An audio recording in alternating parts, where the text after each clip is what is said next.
Voici 6 choses qu'il faut arrêter de faire, si tu veux réussir dans la vie. Si tu savais le nombre de personnes qui te jalousent sans que tu ne le saches, tu ferais attention à ces conseils que je vais te partager. C'est malheureux, mais la jalousie est partout autour de toi.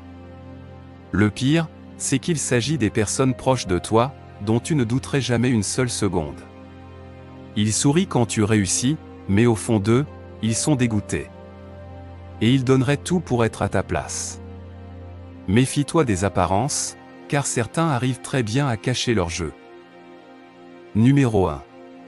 Arrêtez de partager vos secrets, même à vos meilleurs amis. 9 des 10 amis que vous avez sont faux. Ils utiliseront vos secrets pour ternir votre image, dès que l'occasion se fera ressentir.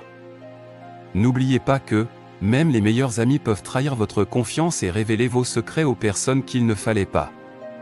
Si vous partagez un secret avec un ami, il peut vous mettre sous pression, de manière à prendre une décision contraire à votre choix. Voilà pourquoi les grands savants ont toujours gardé le secret de leurs découvertes, et poursuivre leurs inventions en solo. Numéro 2. Arrêtez de partager vos projets avec les autres. Les gens veulent toujours avoir une longueur d'avance sur vous. Même s'ils ne vous le disent pas. Les gens sont jaloux par nature.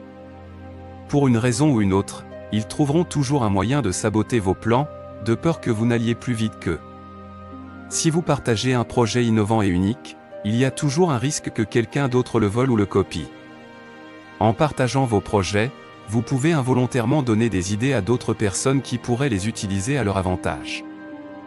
De plus, cela peut vous distraire de votre objectif principal. Vous pouvez être submergé par les commentaires et les suggestions des autres, et perdre votre vision originale. Numéro 3. Arrêtez de regretter le passé. Regretter le passé, c'est comme se tirer une balle dans les pieds. Car le passé fait partie de ce que vous êtes aujourd'hui. Au lieu de regretter les erreurs passées, nous pouvons les utiliser comme des opportunités d'apprentissage. Nous pouvons analyser ce qui s'est mal passé, et comment éviter ces erreurs à l'avenir. En se concentrant sur le présent et l'avenir, nous pouvons développer notre confiance en nous, et prendre des décisions plus rapidement, et être plus sûrs de nos choix. En étant libérés du poids du passé, nous pouvons être plus créatifs dans nos approches, et atteindre plus facilement nos objectifs. Numéro 4. Arrêtez de vous plaindre. Chaque fois que vous vous plaignez, c'est la preuve que vous avez perdu le contrôle de votre vie. Très souvent, le temps que nous passons à se plaindre peut être utilisé pour accomplir des tâches importantes, ou travailler sur nos projets personnels. En étant plus productifs, nous avons plus de chances d'atteindre nos objectifs. En arrêtant de se plaindre, nous adoptons une attitude plus positive envers la vie et les situations difficiles. Cela nous permet également de rester motivés, et de persévérer dans nos efforts pour atteindre nos objectifs.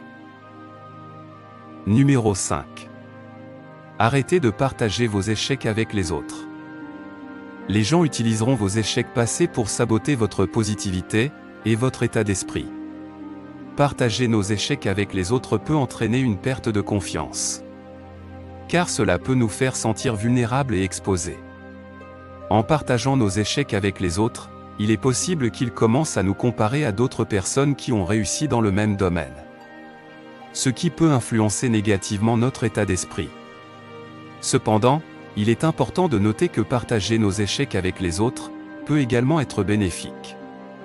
Car cela nous permet d'apprendre de nos erreurs, d'obtenir des conseils et des encouragements de la part des autres.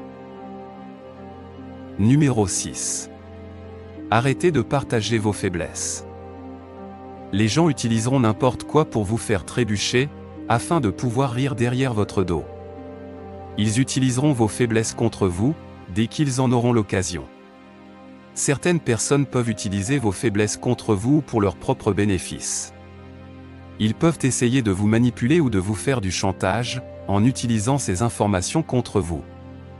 Si vous partagez vos faiblesses avec quelqu'un qui ne respecte pas votre vie privée, ou qui en parle à d'autres personnes, cela peut entraîner une perte de confiance envers cette personne et envers les autres en général. Lorsque vous partagez vos faiblesses avec les autres, il y a toujours un risque qu'ils vous jugent, ou vous critiquent. Cela peut être difficile à gérer émotionnellement, et peut même aggraver votre situation. Si la vidéo vous a été utile, n'hésitez pas à nous le faire savoir dans les commentaires. Abonnez-vous, et lâchez-nous un pouce pour nous soutenir.